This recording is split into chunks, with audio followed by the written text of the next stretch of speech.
Hello, I'm Martin Pigott, and here I am at in the art room at East Norfolk Sixth Form College. And across from me, near the camera, is Joe Cook. He's a fellow photography teacher, and he's going to be conducting an interview with me about Newport and possibly other issues. Okay, so Martin, before we talk about your time at Newport, can you tell us what you were doing before you went there? Yeah, I worked in the power industry, and I worked in a power station, and I was a operator and a turbine driver, and I was also a shop steward in the electricians union.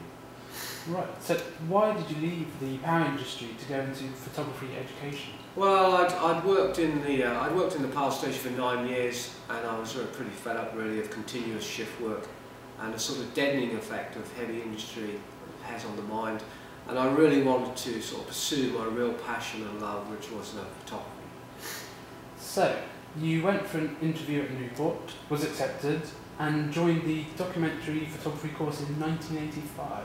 Yeah, I was there from 1985 to 1987. I joined as a mature student, as many did, and I actually had Newport as my only choice really, so it was a bit of a gamble, but you know, it had a great reputation at the time, and it was the only place I really wanted to go. What sort of projects did you do? Well, obviously we started off, the documentary FOT students, we all started off on the famous or infamous Man at Work. And I remember one of the first little shoots that I did was in Newport High Street, and I met this watch repairer. And I remember him telling me that I was about the 20th Doc FOT student that had photographed him. And but I do remember Newport as a very sort of friendly place really, with some lovely people, and it was a good place to be a photographer really. We also did a project, I remember, in the first year on relationships, and that was one I got stuck on. I remember being stuck on it for quite some time. I photographed down the docks and at the cattle market.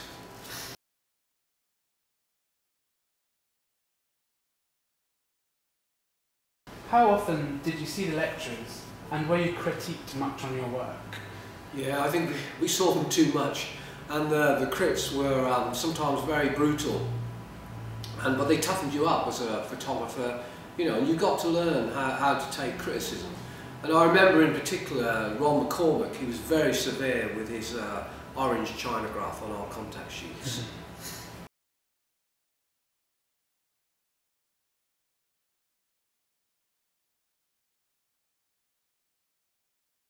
What was the second year like? Well, we started to work on long-term documentary projects. I returned to zoos and completed a large body of work which was called Contain Nature, and I exhibited that work first at Clarence Place and then at the Photo Gallery in Cardiff, and subsequently around the country. The other big change was colour. Ron McCormick encouraged me and my fellow students, Matthew Dale, to set up a colour darkroom at Clarence Place. We were the first students to print colour at Newport, and I worked on a project about my childhood using a cardboard sort of cutout of a Rupert beer. And this project was controversial, and there was some debate whether this work was documentary or not.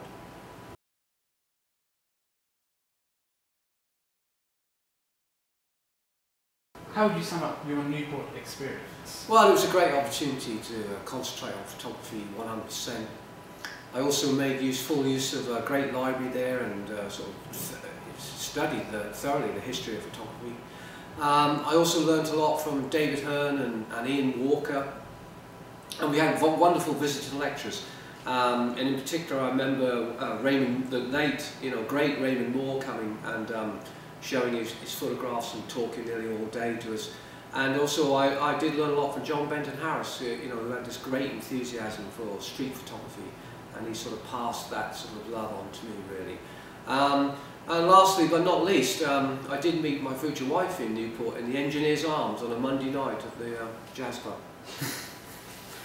What did you do when you left Newport then? Well, for a couple of years I worked in photography, commercial photography, and I worked for a laboratory, printing, and I did some part-time teaching, and then I sort of gave it all up really, and went back into what what I had been doing before, more or less what I had been doing before I went to Newport, and I got involved in the political arena. And I became a manager, a coordinator of an unemployed, unwaged centre in Yarmouth, sort of recycling centre as well. And then I started to campaign on behalf of the unemployed. I spoke on behalf of unemployed workers at conferences all over Britain and somewhere in Europe. And I set up a community projects, including a magazine called Shrike. And I also, at that period, became secretary of the local trades council and started to campaign, through the TUC. And at the end of all this, I produced a book which was called People's Struggles, Unheard Stories, which obviously comes from Martin Luther King, a search for communities with justice in Europe.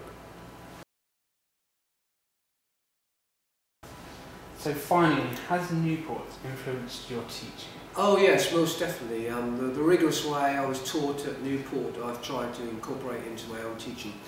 Also, Pete Davis has visited here and come and talk to prospective students. And over the years, I've fed quite a few students onto the documentary photography course, and one or two, in fact, to the BA as well. So in Newport. So the link with Newport has really carried on. And finally, to finish, I'd like to say that well done, Paul, for organising this wonderful event, really. And I'd look forward to seeing some old friends in the reunion in October.